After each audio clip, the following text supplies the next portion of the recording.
গরম গরম পকোড়া ভাজা হচ্ছে আর এই দেখুন চোর চুরি করে বসে পড়েছে পকোড়া নিয়ে। পকোড়াটা কেমন টেস্ট হয়েছে বলো বন্ধুদের।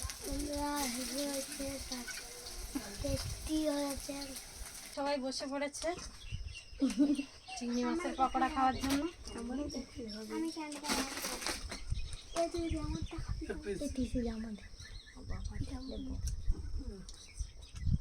ওদের দুধ বিস্কুট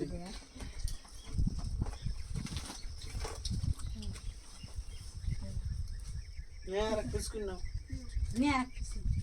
আরে ভালো কেন ভালো আরে খুব সুন্দর হয়েছে চিংড়ি মাছের পকোড়া আর মশ মশ হতে একটু লেবু দিয়েছে খেতেও খুব দুর্দান্ত লাগছে।